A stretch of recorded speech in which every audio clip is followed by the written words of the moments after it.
What's going on YouTube? This is Joe's McFly and welcome to the Offseason edition of the Pinstripes Strong vlog. So today was the first day after the offseason because I still haven't even done my season wrap up. Took a little bit of time off and I did not do this news a lot earlier just because I've been super sick. It's been so crazy, but you know, this news came down about Joe Girardi and I have to make a video about it because, you know, we're all Yankees and we're Pinstripe Strong. Joe Girardi today released a statement. He said, "With a heavy heart, I come to you because the Yankees have decided not to bring me back." Now, for a lot of people, this has become a shock because they're like, man, this guy had him within one game of a World Series, and you know what? You know, he's been a great manager and he's been so and so many games over 500, and you know what, why not keep him? But I don't know, I'm a little different about it. I think that first of all, I trust Cashman. Okay, so if Cashman thinks that this is the right direction, then you know what, in Cash we trust. It looks like, you know, they want somebody that's a little bit younger to come up with this core group, or probably somebody that's more in tune with the analytics, or somebody that would push back a little bit less when it comes to accepting those parts of the game. So we can't really blame them for that, because remember, whatever decision that they make now is going to be a decision this is going to be your guy for the next 3 to 5 years. People keep kind of comparing it to Buck Showalter and Joe Torre thing, and I mean, it's fine, you can, because I guess the parallels are similar, but I think I hate comparing eras. I really do, even though history does repeat itself. But the first thing I want to do before I say anything else is I definitely want to thank Joe Girardi for, you know, I mean, for the 10 years that he did give the Yankees. I mean, it was great. Compared to the other managers that are out there, I mean, there are really bad managers. Like I said before, the Yankees could do a lot worse than Joe Girardi at manager. And they can. But, you know, a lot of people are looking for the sexy name. You know, some people said Dusty Baker. That's not happening. Some people said, oh, let's get Don Mattingly. I'm telling you right now, that's probably not going to happen. Tino Martinez. That's not going to happen. Posada. That's not. Look, get out of the thinking of getting these iconic Yankees to come back and coach. All right, they're not going to come back and manage this team. Plus, Brian Cashman doesn't want that. He wants somebody. He's probably gonna be a name that you don't think it's sexy, right?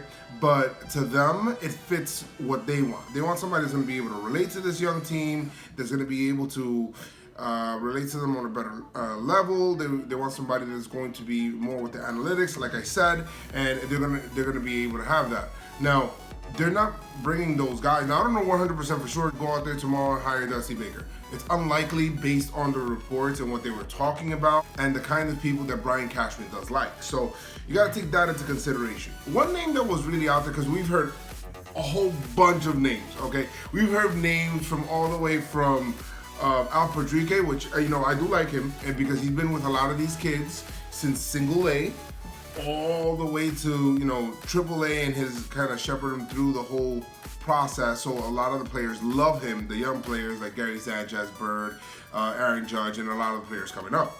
Plus, he can be able to communicate with them on 2 levels. You know, with a lot of the Latin players, you can kind of speak to them in Spanish. He could speak to them in English. He could do a lot of things. And if, you know, he's a player manager from what I read. The other person, Tony Pena, which I like Tony Pena, you know, Dominican roots, all of that stuff. I think the Yankees might go a little bit younger. He did come in second the last time, you know, when he was interviewing for the job.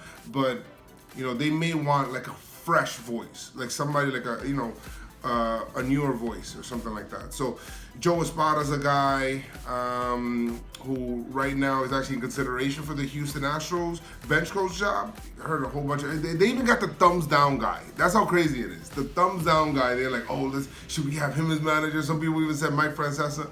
It's just crazy right now on Twitter. But, I mean, one interesting name that I didn't really think about at first, Raul Ibanez is kind of interesting. Just because, you know, he played in New York before.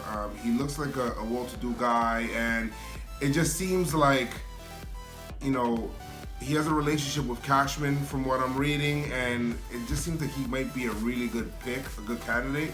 That might be one guy. There's a lot of different guys, but he's not going to be a guy. When the Yankees do pick this person, it's not going to be a guy that's going to be like, oh wow, we got this guy.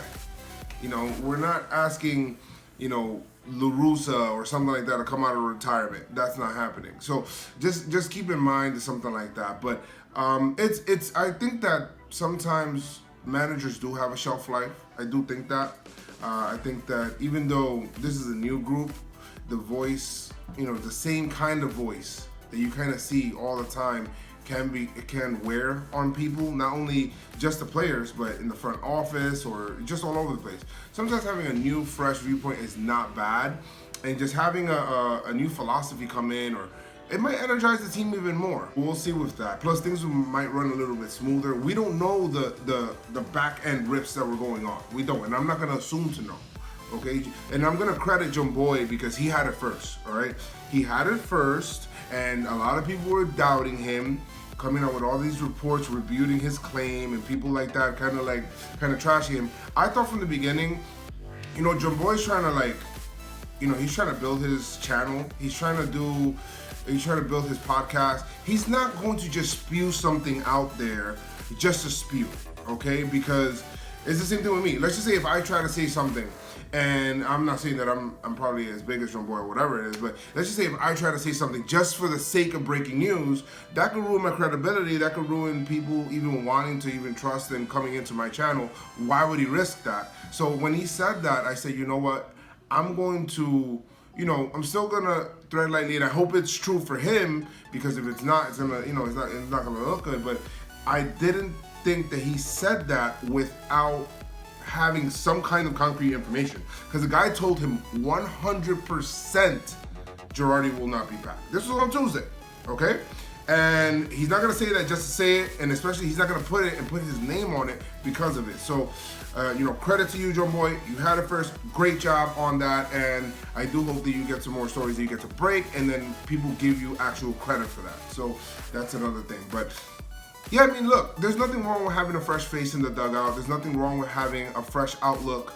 Joe Girardi, of course, he's something that we're used to. A lot of people are, you know, they're upset about it, but the reason why they're really upset about it is because we're really used to something.